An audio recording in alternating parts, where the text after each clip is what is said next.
Man, life felt like a dream. I'm Owen Caldwell, just a regular guy, 38, with a solid job in wealth management, a killer family, and a marriage that, for the longest time, seemed bulletproof. My wife, Elise, is a stunner, 5'6", wavy auburn hair, hazel eyes that could stop traffic. We've been together since college, met at a state school in Oregon, and clicked like we were made for each other. Fast forward 15 years, we've got our daughter, Mia, who's 12 and sharp as a tack, always sketching or reading some fantasy novel. We're tight, the three of us, and this summer, we plan the ultimate escape, a week in the Caribbean, St. Lucia to be exact. Think turquoise waves, white sand, and those little umbrellas in your drink. We were all buzzing with excitement, like kids before Christmas. Elise was over the moon planning this trip. She's a part-time exec assistant, loves the hustle, but she's been home more since Mia was born. Lately, she'd been itching for something new, talking about rediscovering herself.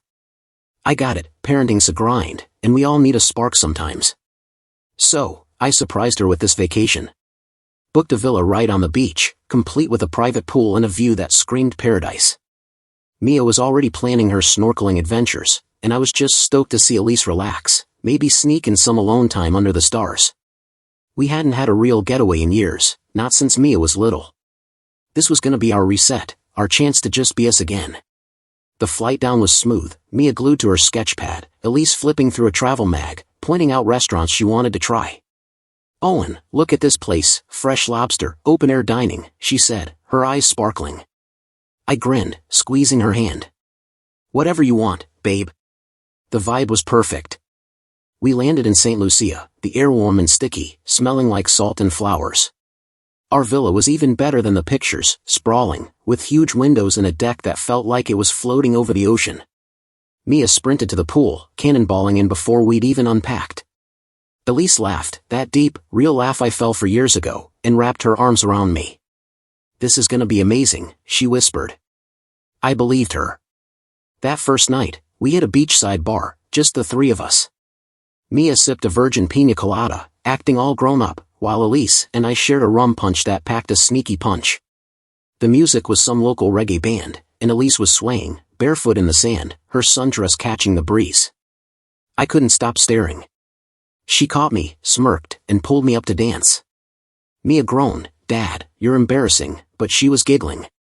Everything felt right, our little world, untouchable. I remember thinking, this is what life's about. Elise leaned into me, her head on my chest, and I felt like the luckiest guy alive. But there were these tiny moments, looking back, that didn't quite fit. Elise was on her phone more than usual, texting with this little smile, like she was in on a secret. I didn't think much of it, probably work or her book club group chat, right? She'd always been a social butterfly. But one night, while Mia was asleep and I was grabbing a beer from the villa's fridge, I caught Elise on a call, her voice low, almost flirty. "Yeah, I know, it's gorgeous here," she said, then laughed softly and hung up quickly when she saw me. "Who was that?" I asked, keeping it light. "Oh, just Quinn," she said, waving it off. Quinn's her old college roommate, always stirring up some drama, so I let it slide. Still, something about her tone stuck with me, like a splinter I couldn't quite dig out. The next day, we went on a catamaran tour, dolphins, coral reefs, the works. Mia was obsessed, snapping pics like a pro. Elise seemed a little distant, checking her phone every chance she got. I chalked it up to her being tired, the sun was brutal, and we'd been up late. But when we docked for lunch at this little island spot, she slipped away to take a call again. I watched her from the table, her back to me, pacing by the water's edge, laughing in a way that felt private. My gut twisted, but I pushed it down. She's just catching up with a friend, I told myself. Don't be that paranoid husband. Mia tugged my arm, pointing at a sea turtle, and I forced a smile, trying to stay in the moment. By day 3, the cracks were harder to ignore. Elise was still her charming self with Mia, planning spa days and braiding her hair, but with me, she was off, less touchy, less present. At dinner, she'd zone out, her fork hovering over her plate, then snap back with a smile when I called her name. I started wondering if I'd done something, maybe forgotten an anniversary or said something dumb. I asked her one night, as we sat on the deck with the waves crashing, "You okay, babe? You seem somewhere else." She blinked, then flashed that perfect smile. "Just soaking it all in, Owen." I'm fine, promise. But her eyes didn't meet mine, not really. I wanted to believe her, but that splinter in my gut was digging deeper. The Caribbean sun was showing off, not a cloud in sight, the kind of weather that makes you feel like you're living in a postcard. St. Lucia was serving up perfection, mid-80s, a soft breeze rolling off the ocean, and that golden light that makes everything look like it's glowing. Mia was practically vibrating with excitement because today was our big yacht trip, a full-day adventure around the Pitons, those iconic, jagged peaks that make you feel like you're in some pirate movie. I was pumped too, picturing us sipping drinks, maybe spotting some dolphins, and just soaking in this slice of paradise as a family. Elise had been all in when we booked it, saying she couldn't wait to feel the wind in her hair. But now, as we boarded the yacht, that weird distance I'd noticed was starting to feel like a wall. The yacht was something else, sleek, white, with a crew that treated us like royalty. Mia was already up at the bow, sketching the coastline, her ponytail bouncing as she pointed out every bird or wave. I leaned against the railing, watching her, and tried to catch Elise's eye. She was lounging on a cushioned bench, sunglasses on, phone in hand, typing away with that same secretive smile I'd seen before. "Babe, you gonna join us?" I called, keeping my tone light. She glanced up, flashed a quick grin, and said, "In a sec, just checking something." I shrugged it off, but that splinter in my gut was back, sharper now. "Just enjoy the day, Owen," I told myself. She's probably just stressed about work. The day was magic, no question. The water was so clear you could see fish darting like little jewels beneath the surface. We sailed past lush cliffs, anchored near a hidden cove, and snorkeled with Mia, who was freaking out over every starfish. Elise joined us in the water for a bit, laughing as Mia tried to chase a school of fish, but she was quieter than usual, like her mind was somewhere else. I caught her checking her phone again when we got back on board, her fingers flying over the screen. "Everything okay?" I asked, drying off next to her.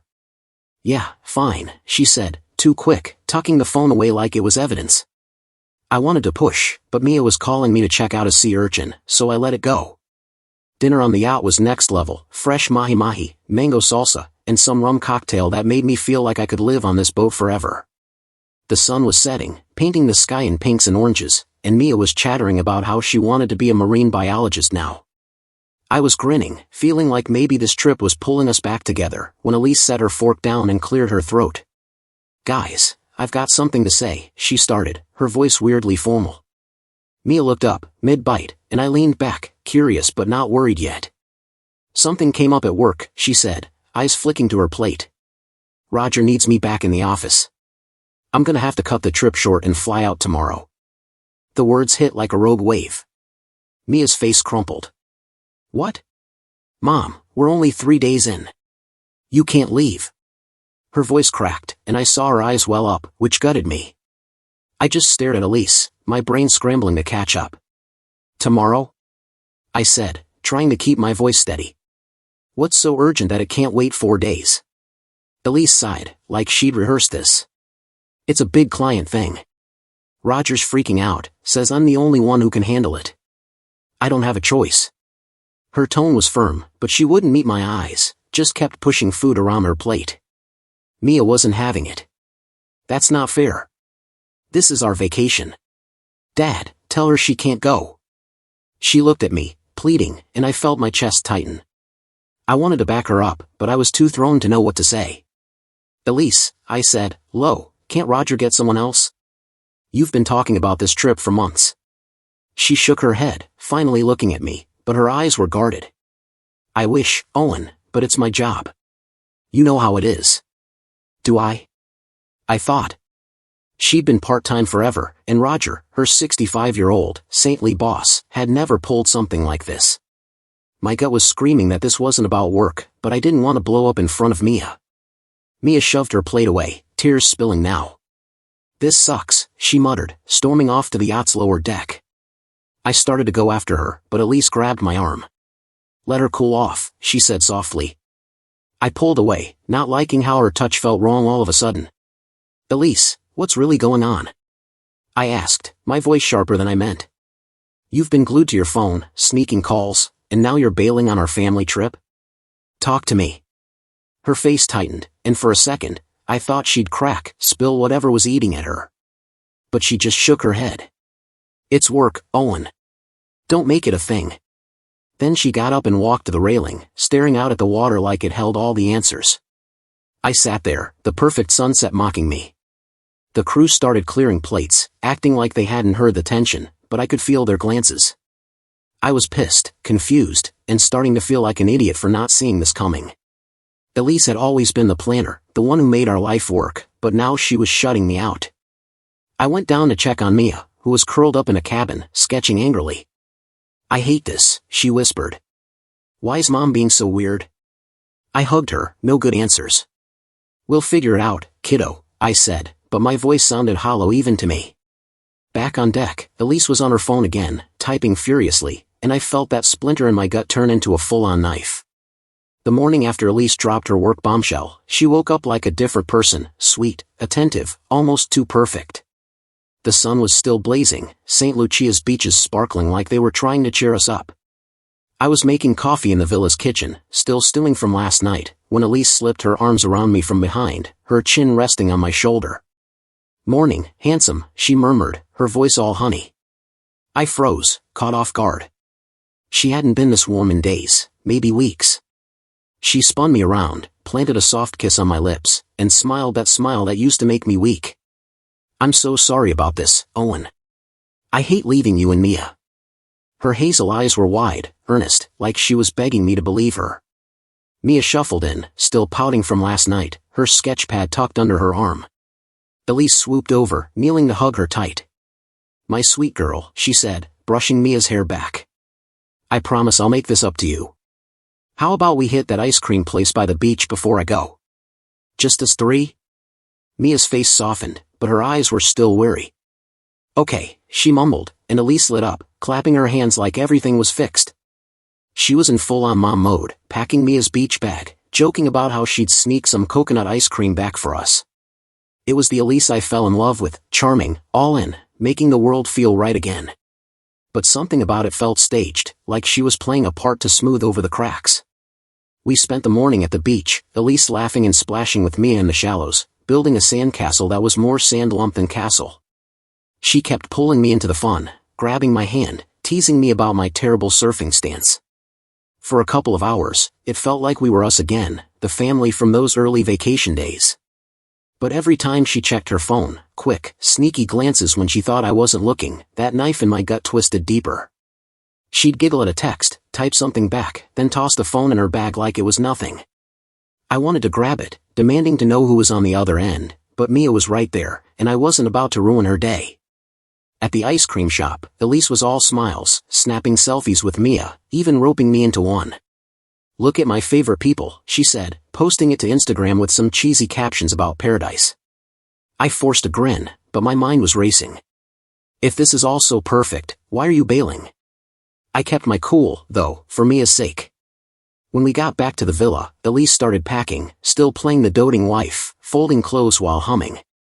She leaned over, kissed my cheek, and whispered, I'll be back before you know it. Take care of our girl. I nodded, jaw tight, not trusting myself to say much. Mia hugged her hard at the airport shuttle, tears in her eyes, and Elise promised 1,000,000 times she'd call every day. As the shuttle pulled away, she blew us kisses, her auburn hair catching the sunlight. I waved back, but my heart was stone. Once she was gone, Mia looked up at me, her voice small. Dad, why does Mom have to go? It's not fair. I knelt down, hugging her.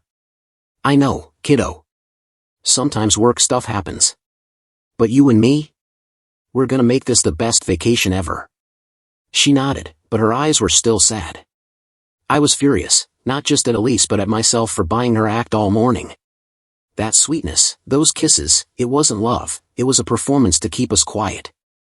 I could feel it. Back at the villa, while Mia napped, I sat on the deck, staring at the ocean, my anger boiling over. I wasn't gonna sit here wondering. I needed answers. I pulled out my phone and called a guy I knew from work, a client who'd mentioned a private investigator once. Owen, you serious? He said when I explained. You think she's stepping out? I don't know, I admitted, but she's not acting right, and I'm done guessing. He gave me a number for a PI named Vince, based out of our hometown in Oregon. I called Vince right then, voice low so Mia wouldn't hear. I need you to tail my wife, I said, feeling like I was in some bad movie. She's flying back today, and says it's for work. I want to know where she goes, who she's with, everything. Vince was all business, no judgment. Got it. I'll need her flight details, a photo, and a deposit.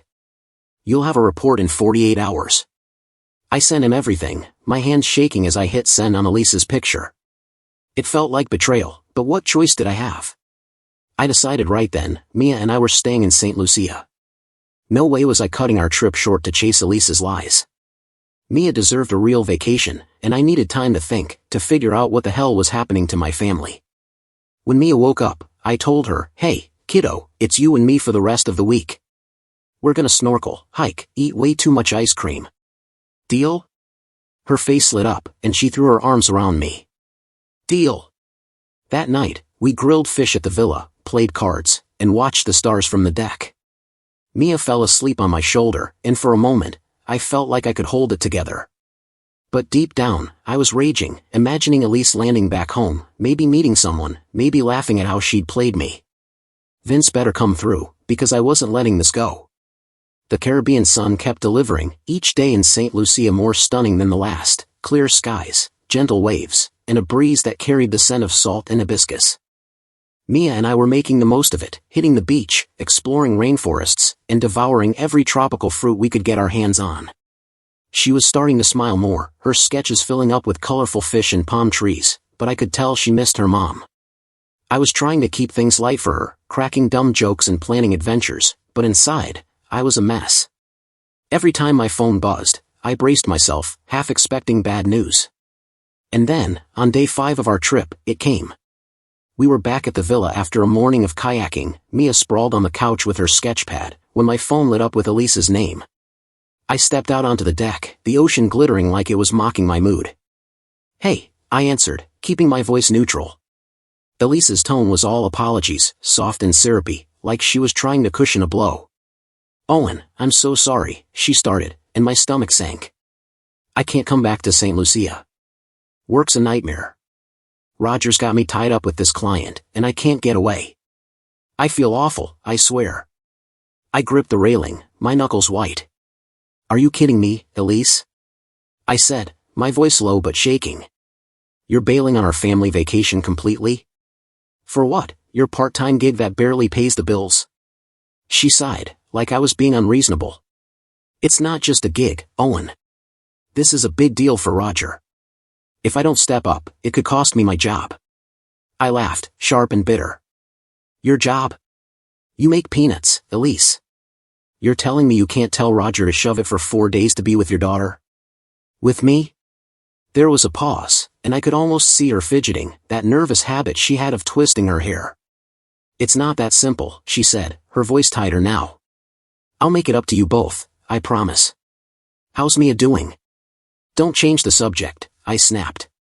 "Mia's upset, I'm pissed, and you're acting like this is no big deal. What's really going on?"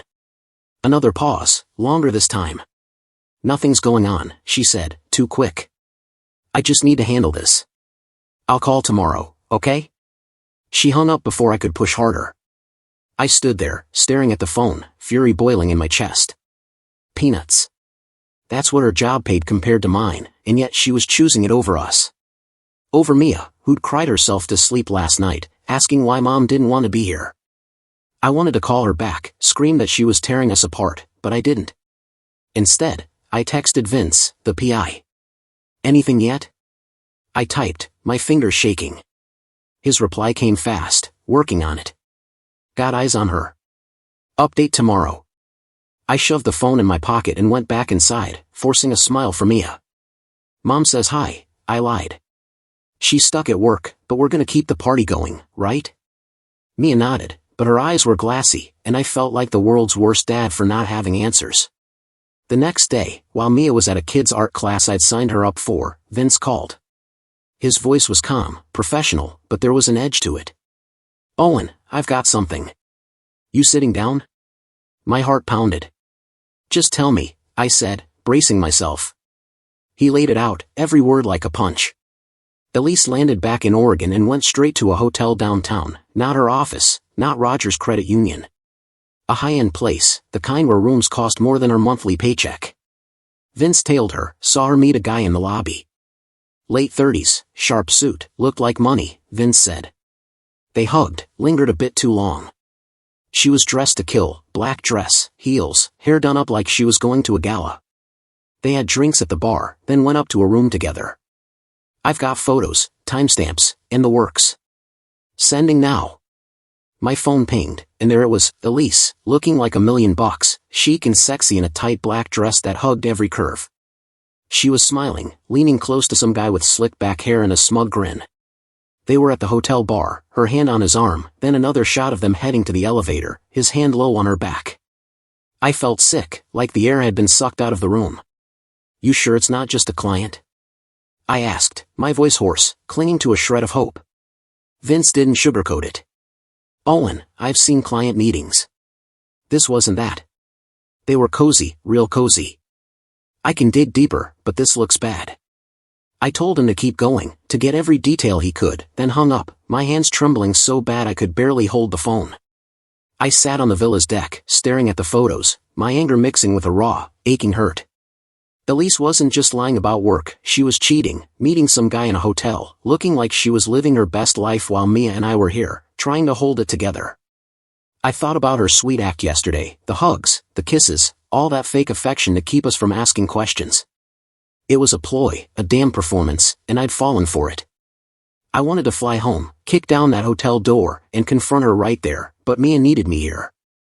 I wasn't gonna let her mom's betrayal ruin her vacation. So I buried the rage, saved the photos, and swore I'd deal with this when we got back. For now, it was about keeping Mia's world intact, even if mine was falling apart. Mia and I landed back in Oregon after a week in St. Lucia that felt like a lifetime. The Caribbean had been a dream, sun-soaked days, Mia's laughter as we zip-lined through the jungle, and late-night talks about her sketches under the stars. But the whole time, those photos from Vince, the PI, burned a hole in my pocket. Elise, all dolled up in that black dress, cozying up to some slick stranger in a hotel bar. I'd stare at them when Mia was asleep, my blood boiling, but I kept it together for my kid. She deserved those last few days of joy, and I wasn't about to let Elise's betrayal steal that. Now, stepping into our house in the quiet suburbs outside Salem, the real world hit like a cold wind. I was home, and so was the truth I wasn't ready to face. Elise was in bed when we walked in, looking like she'd been through a war. Blankets piled high, tissues scattered, coughing like she was auditioning for a sickbed scene. Owen, Mia, you're back, she croaked, her voice weak but her eyes sharp, darting to her phone on the nightstand. Mia ran over, worried, climbing onto the bed to hug her. Mom, are you okay? Elise pulled her close, stroking her hair. Just a bad cold, sweet girl. I'll be fine. I stood in the doorway, arms crossed, watching her play the part. She looked at me, offering a weak smile. How was the trip? I'm so sorry I missed it.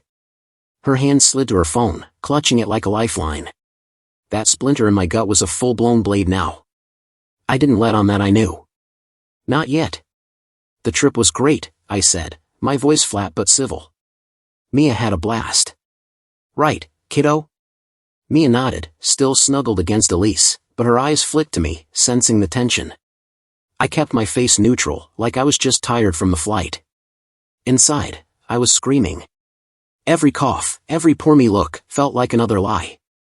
I'd called Vince again on our last day in St. Lucia, and he'd sent more evidence, texts he'd pulled from a source, Elise arranging to meet this guy again, calling him babe in one message. It was a gut punch, but I told Vince to keep digging. I wanted an airtight case, no room for her to wiggle out with more stories.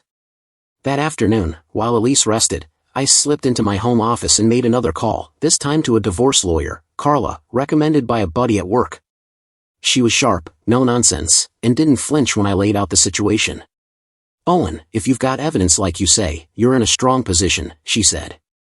Oregon's no-fault divorce state, but infidelity can sway things like custody or alimony if it's egregious. Keep gathering proof, and don't confront her yet. Stay calm, stay strategic. I liked her already. I sent her Vince's photos and texts, my hands shaking as I hit send. This was real now. I was planning for war, and Elise had no idea. Over the next few days, Elise leaned hard into the sick act, staying in bed, coughing dramatically whenever I walked in. But that phone never left her side.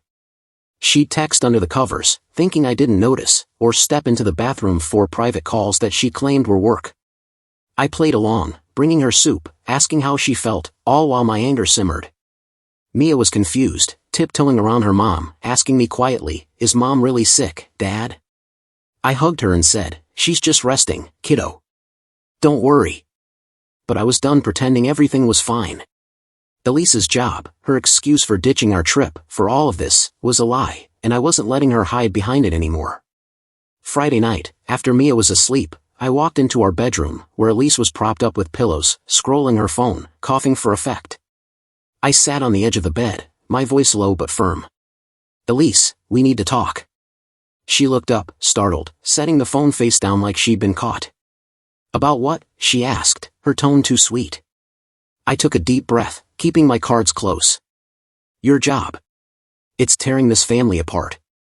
You ditched our vacation, left Mia crying, and now you're glued to that phone like it's your lifeline. I'm done with it.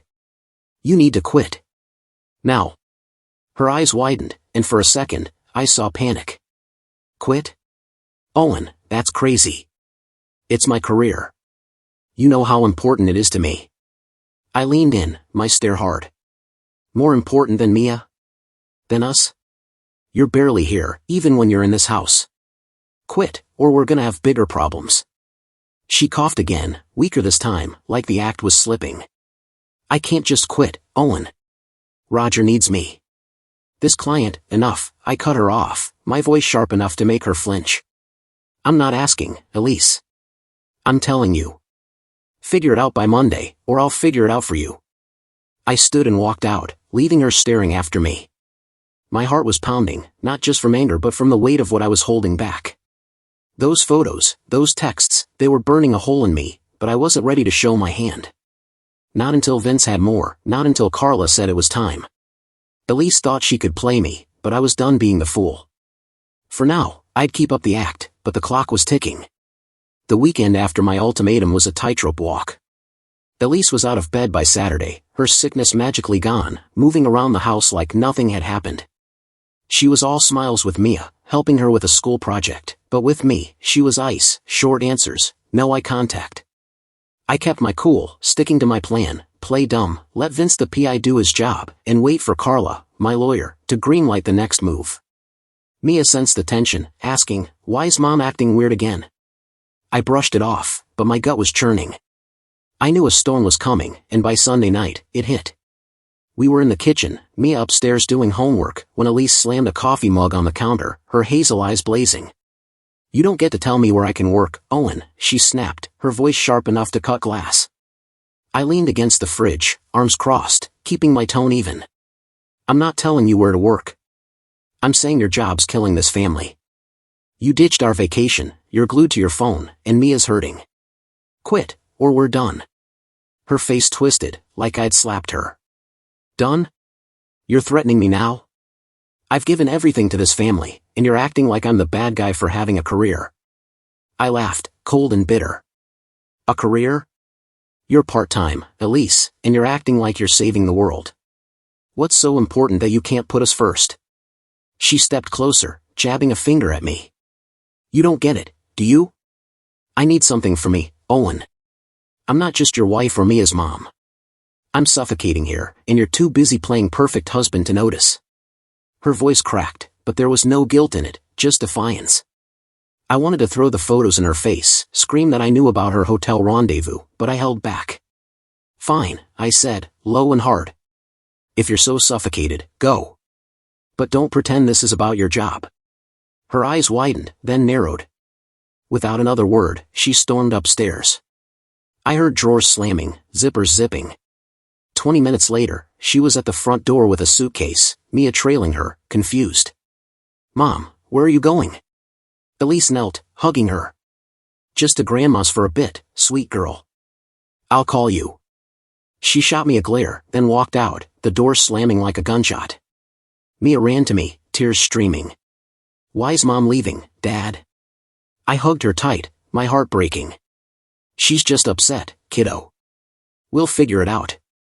But I knew we wouldn't.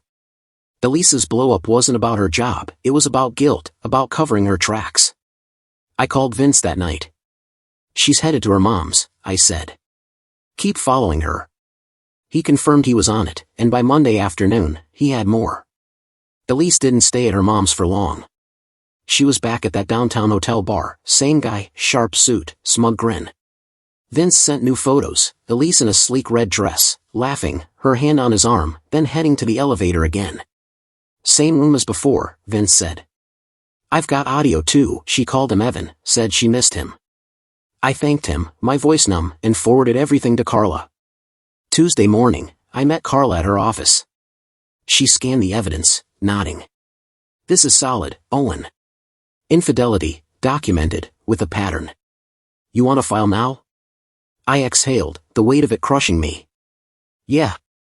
I'm done." She drafted the divorce papers that day, citing irreconcilable differences but including Elise's affair as leverage for custody. "I wanted Mia with me, she deserves stability, not a mom who ran off with some guy named Evan." That night, I called Elise's mom's house, knowing Elise was there. Her mom, Diane, answered, already on the attack. "Owen, how dare you bully my daughter," she shrieked. "She's trying to have a life, and you're suffocating her. You men are all the same." I cut through her tirade. "Diane, put Elise on. Now." She huffed but handed over the phone. "Elise," I said, my voice like steel, "I know everything. The hotel, Evan, the texts, all of it. I've filed for divorce. Papers are coming tomorrow." There was dead silence, then a shaky breath. "Owen, she started, but I didn't let her finish. "Don't lie. Just listen. I'm going for full custody of Mia. You can fight it, but you won't win." Another pause, and then, to my shock, she didn't deny it. "I'm not fighting you," she said, her voice flat but steady. "I'm in love with Evan. I've been trying to pretend, but I can't anymore. I was suffocating in our marriage, Owen. I'm tired of lying. I'll agree to the divorce." My jaw clenched, a mix of rage and pain ripping through me. "You're in love? That's your excuse for torching our family? For breaking Mia's heart?" She sighed, like I was the one being dramatic. "I didn't want to hurt you. It just happened. Evan gets me in a way you never did." I hung up, her words echoing like a slap. She didn't even try to fight for Mia, for us. Just gave up. I sat in my office, staring at the wall, the reality sinking in. Elise wasn't just cheating, she was done with our life, with me, with our daughter. The woman I'd loved for 15 years was gone, replaced by someone who'd rather chase a fling than be a mom. I was furious, but under it, a deep sadness was creeping in, like I'd lost something I'd never get back. The days after Elise's confession were a blur of rage and grief, like I was stuck in some twisted movie I couldn't pause. Mia was quieter now, spending hours sketching alone, asking me in small, shaky voices if Mom was coming back. I'd hug her and say, "We're gonna be okay, kiddo," but the words felt hollow. I was trying to keep our world together, but inside, I was unraveling. The divorce papers were served, and Elise didn't even blink. She signed them, agreeing to joint custody but not fighting for more. It was like she'd already checked out of being a mom. I was ready to move forward, focus on Mia, and rebuild, but then Vince, the PI, called with a bombshell that flipped everything upside down. "Owen, you need to hear this," Vince said, his voice tight with urgency. I dug deeper into this Evan guy, Elise's lover. He's not who she thinks he is. I gripped the phone, standing in my home office, the quiet Salem suburb outside our window feeling too calm for what was coming. "What do you mean?" I asked. Vince laid it out. Evan wasn't some rich client. He was a hired gun, a low-rent con artist named Evan Holt with a rap sheet for petty scams. More shocking, Vince traced payments to Evan's bank account, wired from an offshore account linked to Louis Carver, my former colleague from the wealth management firm. My blood ran cold. Louis. 2 years ago, I'd caught him cooking the books, funneling client funds into shady deals. I reported him, and he was fired, fined, and blacklisted. His career, his reputation, gone. I knew he hated me, but this was next level. Vince sent me the evidence, bank records, encrypted emails between Louis and Evan, and a blurry photo of Louis meeting Evan in a dive bar outside Portland. Louis had hired Evan to seduce Elise, to worm his way into her life and torch our marriage. It wasn't random. Elise's affair was a calculated hit, a revenge plot to gut me where it hurt most. Louis knew Elise was restless, Vince said. He'd been watching you both, waiting for a crack. Evan was his weapon. Played her like a pro, fancy dinners, fake business trips, the whole deal. I stared at the emails, my hands shaking. One line from Louis to Evan burned into me: make sure Owen's life falls apart. I want him broken. I felt sick, not just for me but for Elise. She thought she was in love, but she was a pawn in Louis's game. I didn't tell Elise yet. I needed to process this, to figure out how to play it. Carla, my lawyer, was floored when I sent her the new evidence. This changes things, she said. Louis's actions could be grounds for a civil suit, intentional infliction of emotional distress, maybe even fraud. But for the divorce, it's trickier. Elise still chose to act, even if she was manipulated. You want to confront her with this? I thought about it, my anger at Elise now tangled with a strange pity. She'd been playing, but she'd still walked out on us. Not yet, I said. Let's keep building the case. I want Louis to pay, and I want Elise to face the truth. Meanwhile, Elise was still at her mom's, texting Mia daily but keeping her distance from me. I stuck to my routine: work from home, school drop-offs, keeping Mia's life as normal as possible. But every night, I'd pore over Vince's reports, piecing together Louis's scheme. He'd been tracking us for months, maybe longer, feeding Evan details about Elise's schedule, her job, even her old college insecurities. Evan had posed as a high-flying client, whining and dining her at that hotel, knowing exactly how to charm a woman who felt suffocated. It was diabolical, and part of me hated how well it worked. Elise fell for it, hook, line, and sinker, thinking Evan was her escape from a marriage she'd convinced herself was a cage. I called Vince again, pushing him to dig into Louis's current whereabouts. He's laying low, Vince said. Moved to a small place outside Eugene, working odd jobs. But he's still pulling strings, sent Evan another payment last week. I clenched my jaw. Louis thought he'd won, thought he'd ruined me. But I wasn't the guy who'd roll over.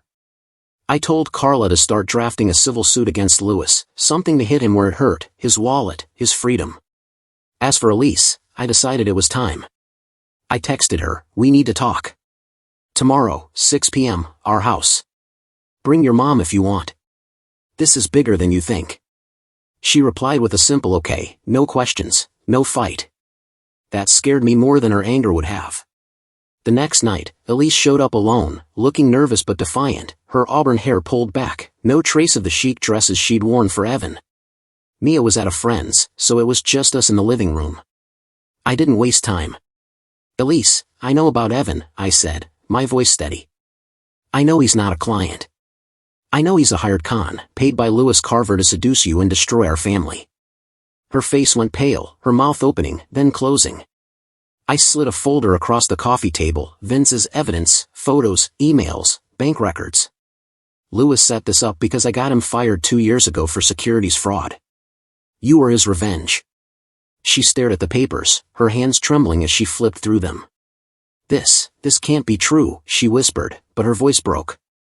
Evan loves me. He said. She stopped, tears welling up. He played you, I said, not softening the blow. And you fell for it. You threw away our marriage for a lie. She sobbed, covering her face. I thought I was in love, Owen. I thought I was saving myself. I shook my head, anger flaring. You didn't save anything. You broke Mia's heart. You broke mine. And now you're gonna lose it all in court. She didn't argue, just nodded, tears streaming. I'll sign whatever you want, she said quietly. I didn't know, but I still did it. I'm sorry. It wasn't enough, but it was something. I felt no victory, just a hollow ache where our life used to be. The weeks after confronting Elise were a strange mix of clarity and chaos. Mia and I were finding a new rhythm in our quiet Salem suburb, just the two of us. She'd started opening up more, her sketches brighter, though she'd still ask about her mom with that cautious hope kids have. Elise was staying at her mom's, sending Mia texts and gifts, trying to rebuild something, but I kept my distance. The divorce was moving forward, and Carla, my lawyer, was confident I'd get primary custody. The evidence against Elise, her affair, her abandonment of our vacation, was damning, even if she'd been played by Louis and his hired con, Evan. Speaking of Louis, Vince, the PI, dropped another bombshell that changed everything. I was at my desk, sipping coffee, when Vince called. "Owen, got an update on Louis Carver," he said, his voice quieter than usual. "He's sick. Terminal. Doctors give him less than 6 months, lung cancer, aggressive." I leaned back, stunned, the anger I'd been nursing suddenly feeling heavy, pointless. Louis, the guy who'd orchestrated my family's collapse, was dying. "He's alone," Vince added. "No family, no friends, just holed up in that Eugene apartment." I stared out the window, the fall leaves swirling in our yard. Part of me wanted to confront him, make him feel the wreckage he'd caused, but what was the point? He'd lost everything, his career, his health, his future. Revenge wouldn't fix what he'd broken. "Stop tailing him," I told Vince. "Let him be." It wasn't forgiveness, it was just done. Elise, meanwhile, was trying to claw her way back. She started calling, leaving voicemails, begging to talk. One evening, she showed up at the house, no suitcase this time, just her, looking small and desperate. Mia was at a sleepover, so it was just us on the porch. "Owen, I messed up," she said, her hazel eyes wet with tears. "I got caught up in Evan, in this fantasy, but it wasn't real. I want our life back, me, you, Mia. Let's start over. We could go back to the islands, all 3 of us, make new memories." Her voice was pleading, but it hit me like a bad rerun. I shook my head, my voice calm but firm. "Elise, you don't get to just walk back in.